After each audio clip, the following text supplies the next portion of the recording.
오늘 제목 크게 한번 읽어보도록 하겠습니다. 제목 시작. 내 아버지 집에 구할 곳이 많도다. 한 번 더 시작. 내 아버지 집에 구할 곳이 많도다. 옛날에 가난한 집이 있었습니다. 딸을 5을 키우고 있었는데 너무 가난하다 보니까 아버지가 늘 항상 입버릇처럼 하는 말이 밥술이나 먹는 집에 시집을 보냈으면 좋겠다 하는 그런 말을 계속 반복했습니다. 그러다가 큰 딸을 동네 부잣집에 시집을 보내게 되었습니다. 아버지는 얼마나 잘 사는지 궁금해가지고 한번 그 딸네 집을 찾아갔습니다. 딸은 아버지가 오자마자 너무 반가워했습니다. 그리고 저녁상을 차려서 아버지한테 올렸는데 저녁상에 반찬이 가득히 놓였고 밥이 가득히 들인 다음 그림 보니까 큰 가마솥이 올라왔습니다. 그래서 아버지가 아니 이걸 어찌다 안 먹으라고 가져왔느냐 딸한테 그렇게 했더니 딸은 아버지가 항상 밥술이나 먹는 집에 시집 보냈으면 좋겠다. 그래서 밥술이나 먹는 집에 시집을 왔다고 하는 것을 보여주기 위해서 이렇게 가마솥에 아버지 밥을 준비했다라고 했습니다. 잘 산 집에 시집을 보내면은 부모는 마음이 놓였지만도 옛날에는 참 가난한 집에 시집을 보내면은 부모는 밥이나 제대로 먹고 사는지 늘 불안했던 그런 것을 볼 수 있습니다.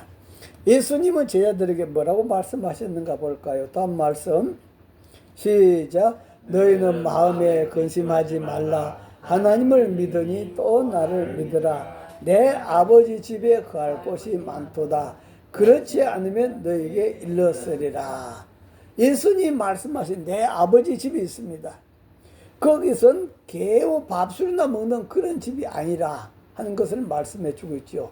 거할 곳이 풍성한 집이다 하는 것을 말씀해 주고 있습니다. 오늘은 내 아버지 집에 거할 곳이 많도다 제목으로 말씀 전하는데요. 한번 따라합니다. 이 세상의 집은 영원히 내가 살 집이 아니다. 영원히 내가 살 집이 아니다. 이 세상의 집은 영원히 내가 살 집이 아니다.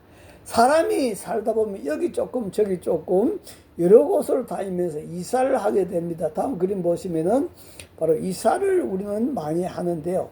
저도 몇 번을 이사를 했는가 봤더니 하동에서 2번, 부산에서 3번, 서울에서 2번, 부천에서 2번, 인천에 와서 일신동에 오기까지 6번 정도, 합해보면 한 15번 정도 이사를 한 것 같습니다. 이렇게 이사를 하면서 살아왔다고 하는 것은 그곳이 영원히 내가 살 집이 아니기 때문이라 하는 그런 뜻이 있습니다. 그래서 성경은 우리 인생을 나그네 인생이라 그렇게 말하고 있죠. 야곱도 자기 인생을 회고하면서 바로왕에게 이렇게 고백하는데 다음 말씀 보면은 시작. 야곱이 바로에게 아뢰되 내 나그네 길의 세월이 130년이니이다. 내 나이가 얼마 못되니 우리 조상의 나그네 길의 연초에 미치지 못하나 험악한 세월을 보내온 나이다 하고 요즘 비하면 참 야곱 130살 이때가 130살이니까 그러니까 청춘이죠. 130년 동안 야곱은 바로 나그네 길의 생활을 해왔다 하고 그렇게 고백하고 있습니다.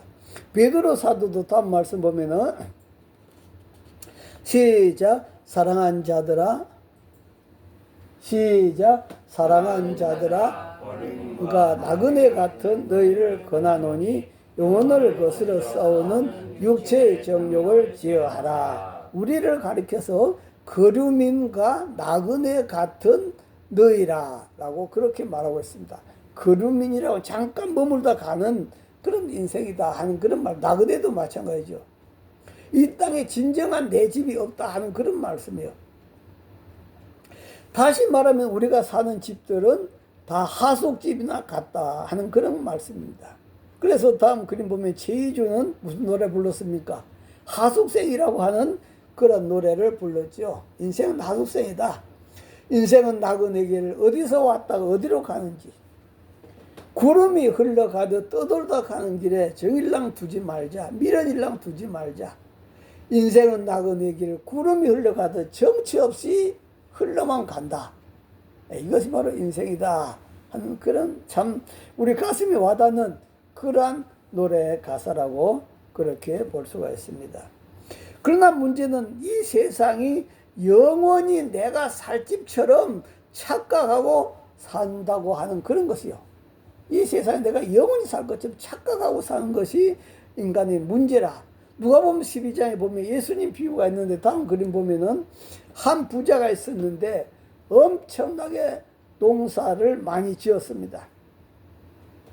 그래서 곡식을 쌓아둘 곳이 없을 정도로 엄청난 수확을 거두었습니다. 요즘 말로 하면은 장사가 너무 잘 돼가지고 돈을 세는 것이 귀찮을 정도가 됐다. 그 정도 큰 부자가 됐다 하는 그런 말씀이에요. 그러다가 그는 생각하다가 곡식 창고를 걸어가지고 더 크게 짓고 더 많이 지어서 곡식들을 가득하게 창고 가득히 그렇게 쌓아두었습니다. 세상에서 출세하고 성공한 사람의 모습이라고 볼 수 있겠죠. 그러면서 그 사람은 속으로 어떤 생각을 할까요? 다음 말씀 보면은 시작. 또 내가 내 영혼에게 이르되 내 영혼아 여러 해 쓸 물건을 많이 쌓아두었으니 평안히 쉬고 먹고 마시고 즐거워하자 하리라 하되 뭐라고 합니까? 자기 자신에게 이 정도 쌓아두었으면 이제 걱정이 없다. 걱정이 없다 이거예요. 평안히 쉬고 먹고 마시고 즐기라. 이제는 걱정이 없다. 그런데 하나님 뭐라고 하실까요? 하나님은 네 인생은 거름이다. 나그네다. 다음 말씀 보면은 시작. 하나님은 이르시되 어리석은 자여 오늘 밤에 네 영혼을 도로 찾으리니 그러면 네 준비한 것이 네의 것이 되겠느냐 하셨으니 오늘 밤에 네 영혼을 도로 찾아간다면 네 준비한 그 모든 재물이 누구 것이 되겠느냐 하는 그런 말씀이에요. 지난 2주간 동안 두 분의 목사님이 돌아가셨다고 하는 소식을 들었는데요. 한 목사님이 70대 중반인데 베트남에 가서 설교하고 그냥 의자에 앉아있다 푹 쓰러져 그냥 가버렸어요. 또 80대 되신 한 목사님은 점심 식사 잘하고 잠깐 누워서 쉰다고 하다 또 가버렸어요. 무엇입니까? 이런 것처럼 오늘 밤에 도로 찾으면 네 것이 되겠냐? 이 땅에 네가 쌓아놓은 그 모든 재물이 네 것이 되겠냐 하는 그런 말씀입니다. 사람이 나이가 들어가면서 마치 자동차가 오래되면 이것저것 고장이 자주 나는 것처럼 사람 몸도 이것저것이 아파지면 그제서 말고 사람들은 내가 이 세상을 떠나야 되는구나. 떠날 때 뒤에 가는구나. 나그네구나 하는 것에 실감이 그제서 실감이 난다 하는 그런 말씀이에요. 그러나 젊을 때는 별로 아픈 것도 없고 의욕도 넘치니 이 세상에 내가 영원히 살 집인 것처럼 착각을 하게 된다 하는 그런 말씀이에요. 그러나 우리는 늘 항상 명심해야 될 것이 있습니다. 무엇을 명심해야 될까요? 다음 말씀 보면은 시작. 그러므로 모든 육체는 불과 같고 그 모든 영광은 풀의 꽃과 같으니 풀은 마르고 꽃은 떨어지되 오직 주의 말씀이 세세토록 있도다 하셨으니 너에게 전한 복음이 곧 이 말씀이라. 아멘. 다시 말하면은 우리는 참 봄이 되면 너무나 아름다운 꽃이 많이 피었잖아요. 그 꽃이 계속 있었으면 좋겠는데 얼마 안 가서 다 시들어져 버려. 인생도 그렇다는 거죠. 꽃은 떨어진다. 이렇게 풀은 마른다. 라고 그렇게 말씀하고 있습니다. 그래 이 말씀을 우리는 늘 항상 명심하면서 살아가야 되고 그 다음 말씀도 보면은 시작. 들으라 너희 중에 말하기를 오늘이나 내일이나 우리가 어떤 도시에 가서 거기서 1년을 머물며 장사요 이익을 보리라 하는 자들아. 사람이 계획을 세우죠. 내가 5년 후에는 뭐 집도 사고 뭣도 하고 뭣도 하고 이렇게 일을 모으면서 그렇게 계획을 세워 보았지만도 그 다음 말씀 보면은 시작. 내일 일을 너희가 알지 못하는도다. 너희 생명이 무엇이냐? 너희는 잠깐 보이다가 없어지는 안개니라. 우리 사람의 피해서 바라볼 때는 70년, 80년, 100년 엄청나게 인생이 길어 보인단 말이에요. 근데 하나님 피해서 바라볼 때는 너희는 잠깐 보이다 없어지는 안개와 같은 존재다. 내일 일도 모르는 존재다. 라고 그렇게 말씀하고 있습니다. 그래서 우리가 산 이 세상, 우리가 영원히 살 곳이 아니라는 사실을 우리는 기억해야 되겠다. 자, 그런데 예수님께서 말씀합니다. 따라합니다. 내 아버지 집에 거할 곳이 많도다. 내 아버지 집에 거할 곳이 많다. 이 세상이 영원히 살 집이 아니라고 해서 이 세상으로 그냥 끝나버린다고 생각한다면 큰 착각이다 하는 그런 말씀이에요. 여러분, 우리가 살아간 게 이 세상에서 삶이 끝이라고 한다면은 자살하는 사람들은 자살하면 다 해결될 줄 알죠. 또 강력 범죄자들, 남을 죽이고 해치고 그렇게 강력하고 잔인한 범죄를 저지릅니다. 그래서 그 사람 갖고 있는 걸 내가 다 뺏어가지고 사기치더니 뺏어가지고 누립니다. 어떻게 보면 이 세상이 전부라고 생각한다면 이러한 인생이 현명한 삶일지도 모른다. 저 세상이 없어질까요? 그러나 하나님은 각 사람의 행위에 따라서 심판을 행한다 라고 그렇게 말하고 있어요. 지금 자살을 한다 할지라도 심판을 받아야 된다 한 말씀. 다음 말씀 보면은 시작. 바다가 그 가운데서 죽은 자들을 내주고 또 사망과 음부도 그 가운데서 죽은 자들을 내주매 각 사람이 그 행위대로 심판을 받고, 죽은 자들을 다 내준더라. 그래도 각 사람이 한 사람이 자기 행위대로 뭘 받더라? 심판을 받게 되더라. 이 세상만 있으면 심판받을 필요가 없어요.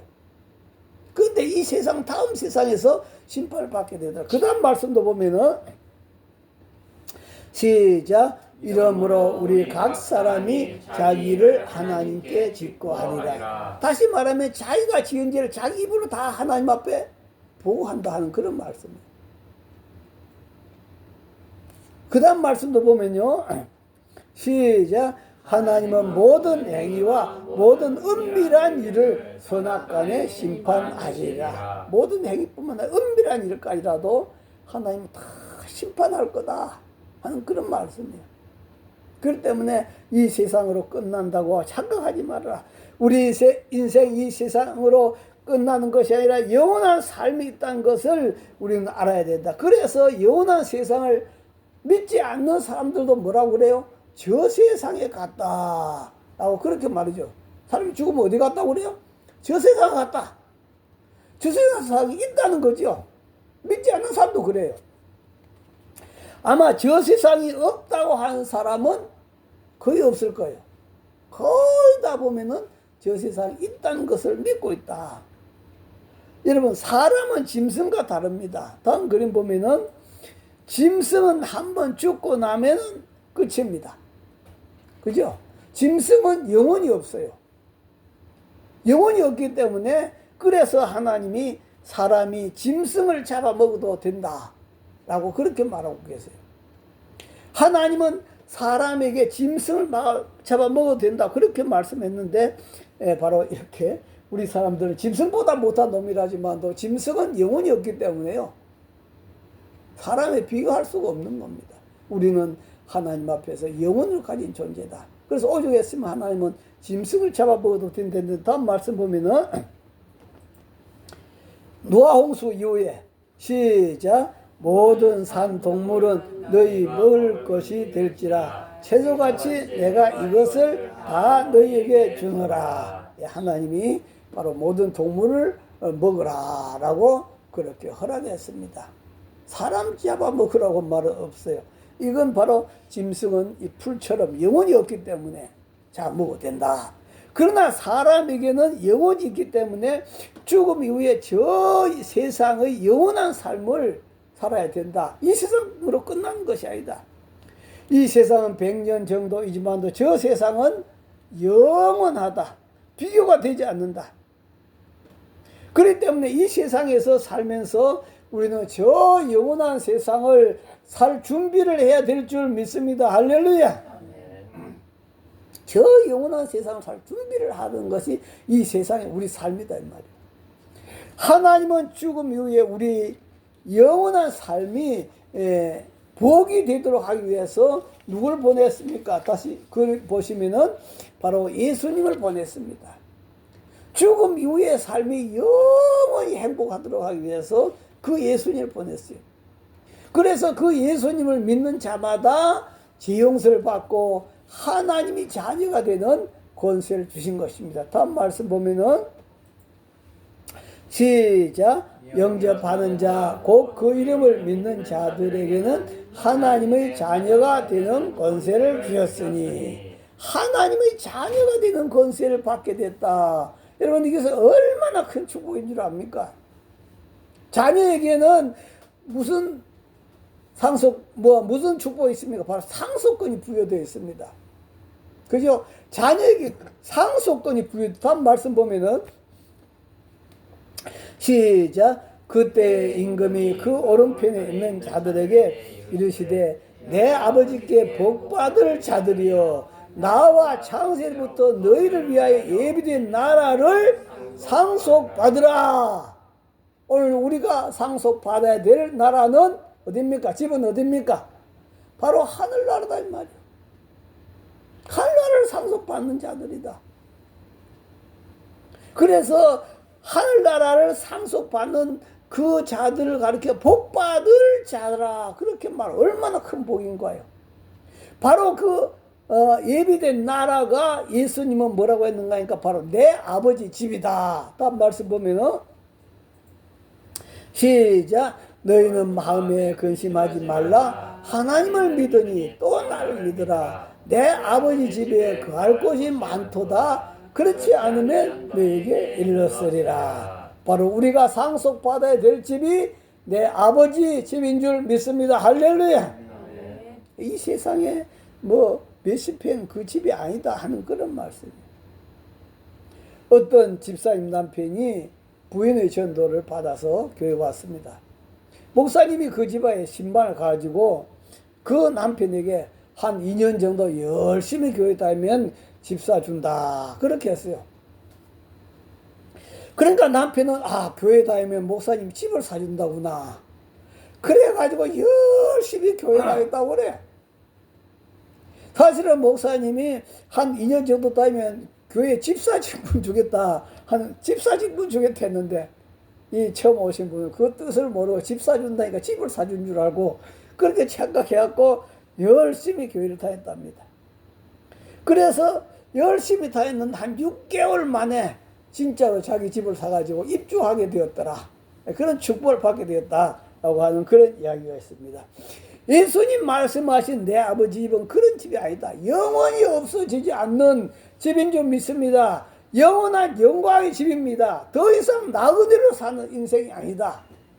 이 세상은 나그네다. 그러나 아버지 집은 영원히 우리는 나그네로 사는 집이 아니다. 다음 말씀 보면은 시작. 그러므로 이제부터 너희는 외인도 아니요 나그네도 아니요 오직 성도들과 동일한 시민이요 하나님의 건속이라. 할렐루야.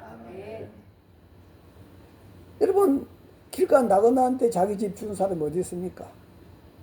없잖아요. 그렇기 때문에 우리는 성도들과 동일한 하나님의 시민이요 하나님의 건속이다. 하나님의 가족이 되었다. 하나님 자녀가 되었다. 하나님 나라의 손님이나 구경꾼이나 관광객이나 나그네로 가는 것이 아니라 하나님 나라의 주인공인 줄 믿으시기를 바랍니다. 할렐루야. 세 번째 따라합니다. 아버지의 집을 나 같은 인간에게 하나님이 주셨다. 나 같은 인간이 누굴까요? 아버지 집을 주셨다는 거죠. 인도 동화에 이런 이야기가 있습니다. 말 한복판에 광고가 붙었어요. 다음 그림 보시면 임금님인데 임금님 60의 생일을 맞아서 한 가지 소원을 들어주겠다 하고 말 한복판에 그렇게 방이 붙었습니다. 한 가지 소원을 들어주겠다는 거죠.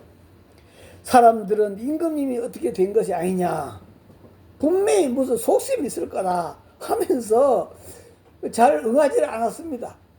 그러다가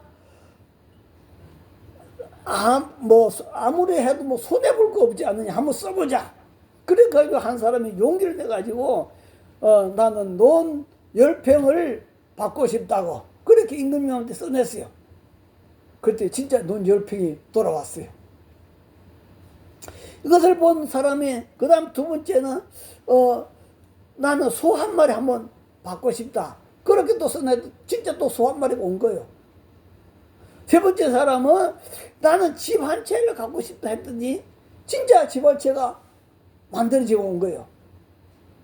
동네가 난리가 났죠. 야, 임금님한테 소원을 써낸 그대로 다 이루어졌다고 하면서 막 온 동네 사람들 난리가 났습니다. 이때 이웃 마을의 청년이, 다음 그림 보시면 이웃 마을에 청년이 있었는데 이 말 듣고 임금님한테 한 가지 청을 올렸습니다. 무슨 청을 올렸는가 하니까 저는 임금님의 아들이 되고 싶습니다. 단순히 논이나 밭이나 이게 아니라 임금님 아들이 되고 싶다는 거예요. 임금님은 처음엔 놀랐지만 껄껄 웃으면서 마침 나에게 후손이 없어서 고민 중이었는데 약속대로 내가 들어주겠다. 그러면서 그 청년에게 자, 이제부터 당신은 나의 아들이요, 동시에 당신은 이 왕국 전체를 갖는 것입니다. 어마어마한 복을 순식간에 받아버렸잖아요. 자, 여기서 우리가 볼 수 있는 것은 이 청년이 자격이 있어서 왕의 아들이 되었을까요? 자격이 있는 것이 아니죠. 자격이 없죠. 그럼에도 불구하고 임금님이 베풀어 준 그 은혜로 말미암아 왕의 아들, 임금님의 아들이 됐다 하는 그런 말씀이요. 나 같은 죄인 살리신 주은혜 놀라와. 우리 찬송 잘 알잖아요.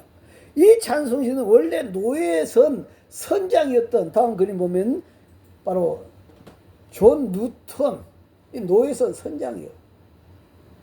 노예를 잡아서 미국 같은 데 갔다가 팔아 돈벌이 하는 그 선장이다 하는 그런 말이에요.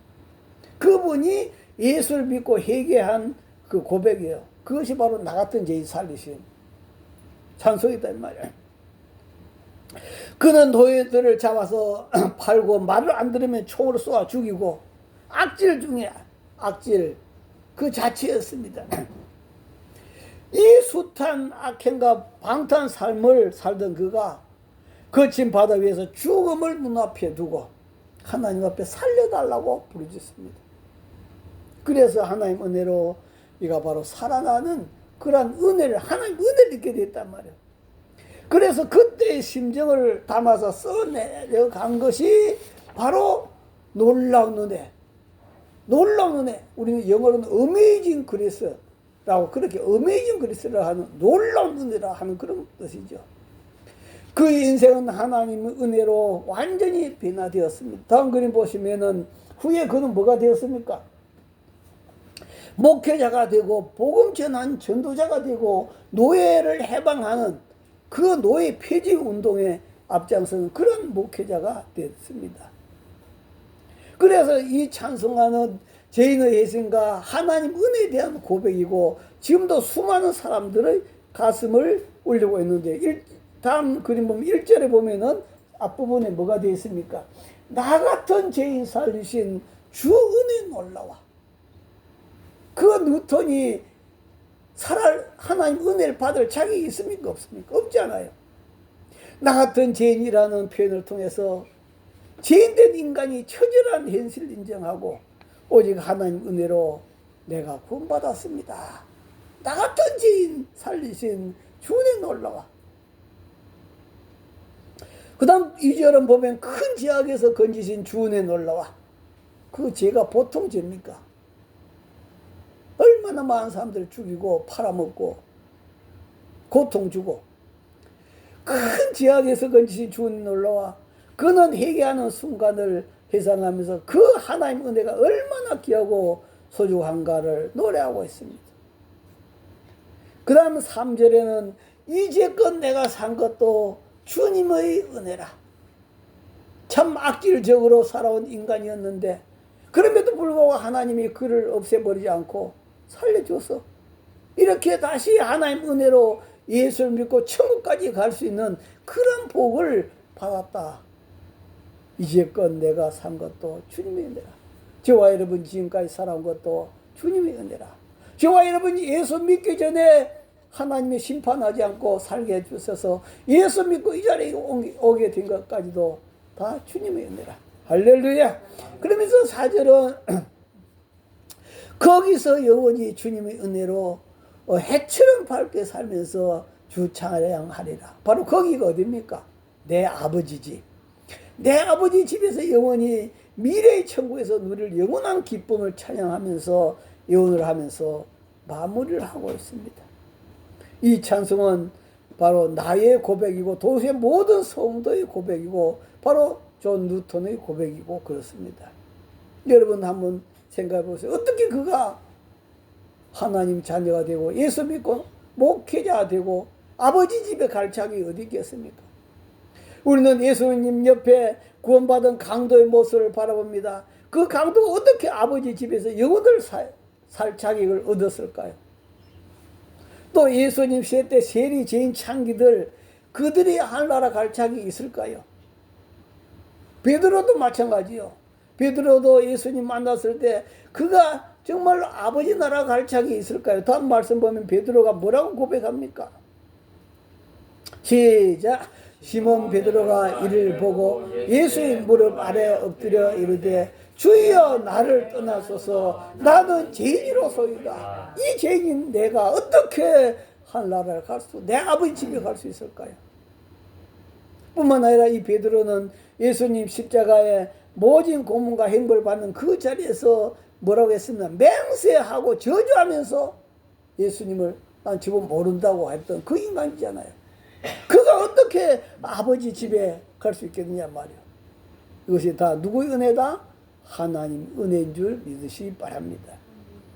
자, 그럼 바울은 어떨까요? 바울도 다음 말씀 보면은 시작. 내가 전에는 비방자요 박해자요 폭행자였으나 도리어 긍휼을 입은 것은 내가 믿지 아니할 때에 알지 못하고 행하였습니다. 과거에 전에는 비방자, 박해자, 폭행자 그가 바로 스데반 집사님을 죽이는데 앞장섰던 바로 그런 존재, 예수 믿는 사람들 잡아서 감옥에 넣었던 그런 존재였지 않습니까? 그래서 그는 다음 그림 보시면 뭐라고 고백합니까? 나는 죄인 중에 누가 기수다? 내가 기수다 라고 그렇게 말하고 있습니다. 여러분 죄인 중에 기수가 어떻게 아버지 나라 갈 수 있을까요? 어떻게 아버지 집에 갈 수 있을까요? 그는 이렇게 고백합니다. 다음 말씀 보면은 시작. 우리 주의 은혜가 그리도 예수 안에 있는 믿음과 사랑과 함께 넘치도록 풍성하였도다. 뭐가 풍성했다? 하나님 은혜가 넘치도록 풍성했다. 하나님 은혜라고 하는 것은 그냥 공짜로 베풀어 주는 축복이다 말이에요. 다음 그림 보시면 죄인의 개소와 같은 그에게 바로 넘치는 은혜, 넘치는 은혜. 회심 이후에 당신은 계속 그 감격 속에 살고 있습니까? 저와 여러분들도 이 감격 속에 살아가고 있는지 말이에요. 나 같은 죄인 살리신 주의 놀라와 이 감격 속에 우리가 살아가고 있는지 우리들 자신을 우리가 보아야 되겠다 하는 그런 말씀이에요. 모든 사람이 죄를 범하였음에 하나님 영광에 이르지 못하더니 우리가 이들이나 다른 없는 그런 죄인입니다. 우리는 오히려 이들보다 더 큰 죄인일 수가 있습니다. 왜? 자기가 죄 있는 것을 안다고 하는 것은 그만큼 회개할 가능성이 많다는 거죠. 그러나 오늘날 많은 성도들도 자기가 죄인 것을 알지 못하는 사람들 많이 있습니다. 그렇기 때문에 문제는 자기가 죄인임에도 죄인을 알지 못하는 것이 더 큰 문제다. 오늘도 이렇게 우리도 바로 이게 강도나 세리, 장기, 죄인, 또 베드로, 또 바울 같은 이들보다 더 참 악질한 그러한 루터보다 더 악질한 그러한 사람일 수 있지만도 그럼에도 불구하고 저희들이 하나님은 저와 여러분에게 내 아버지 집을 허락한 줄 믿습니다. 할렐루야. 어떻게 허락했을까요? 다음 말씀 보면은 시작. 너희는 그 은혜에 의하여 믿음으로 말미암아 구원을 받았으니 이것은 너희에게서 난 것이 아니요 하나님의 선물이라. 행위에서 난 것이 아니니 이는 누구든지 자랑하지 못하게 함이라. 너희에게서 난 것이 아니고 무엇이다? 하나님의 선물, 은혜로 말미암아 아버지 집을 우리가 상속받게 된 줄 믿습니다. 그러므로 내가 노력해서 된 것이 아니기 때문에 너희는 자랑하지 말아라. 어떻게? 하나님께 감사해라 하는 그런 말씀이에요.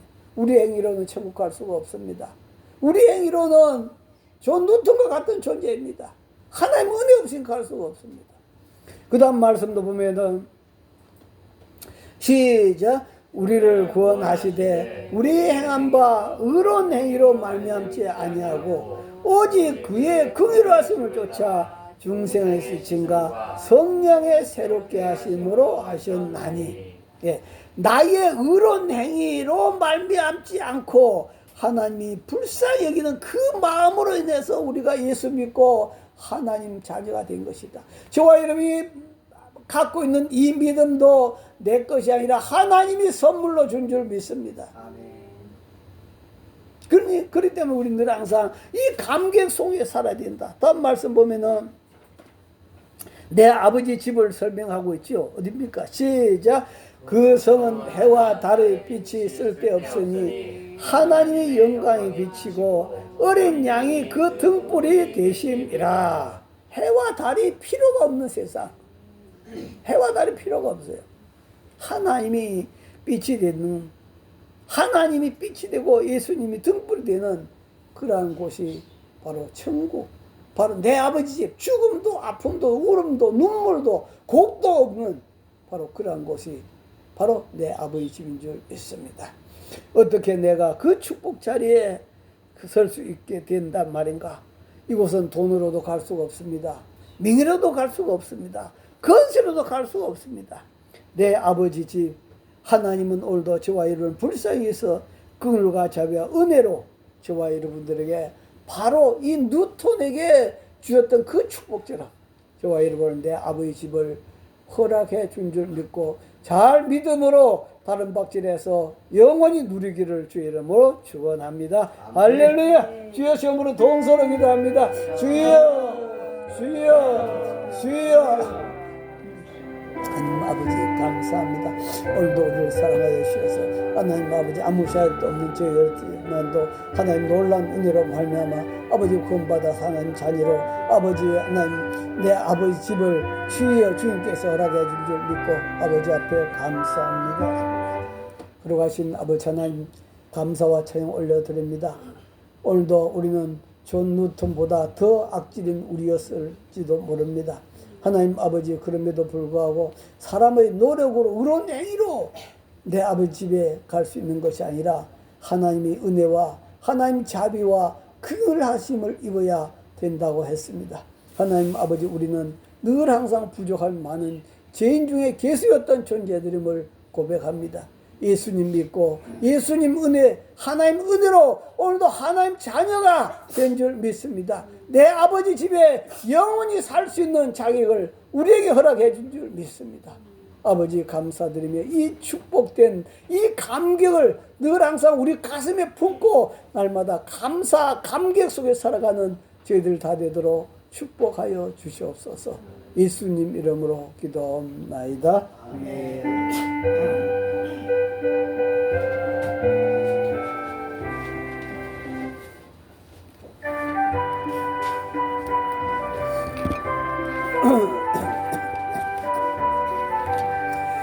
나의 영원하신 주야 생명보다 귀하다. 나의 갈 길 다가도록 나와 동행하소서. 주께로 가까이 주께로 가오니 나의 갈 길 가가도록 나와 동행하소서.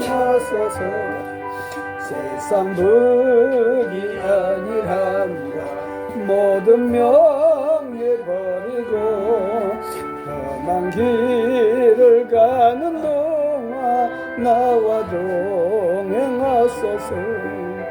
주께로 가까이 주께로 가오니 나의 갈 길 다가도록 나와 동행하소서. 가든 골짝 지나간 험한 바다 건너서 천국 문에 이르도록 나와 동행하소서. 주께로 가까이 주께로 가오니 나의 갈 길 다가도록 나와 동행하소서.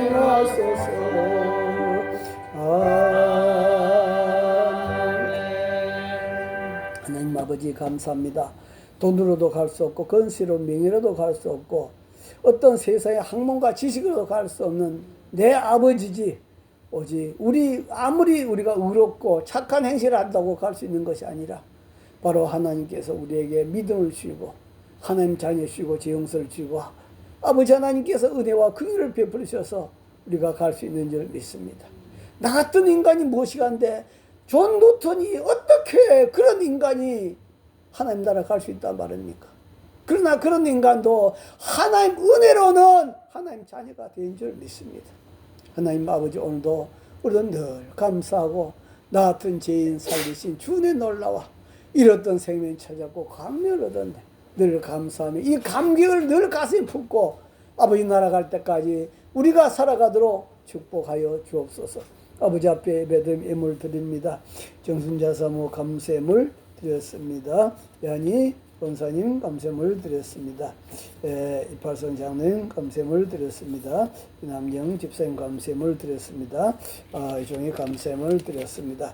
하나님 아버지 앞에 주일 예물 성별하여 올려드렸습니다. 하나님 앞에 드린 예물 하나님께서 받으시고 하나님 축복하여 주시고 어떤 질병 어떤 사고도 틈타지 못하도록 저희 한 사람 한 사람 가족 한 명 한 명을 주여 지켜 주시옵소서.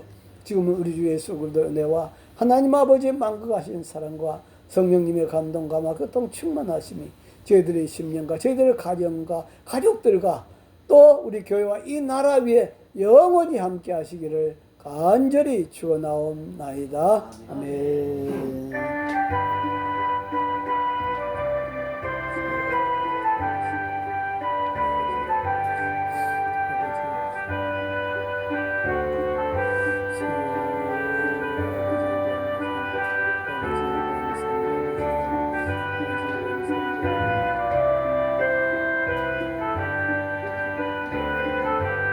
예배 마쳤습니다. 하나님께 감사의 박수 올려드리겠습니다.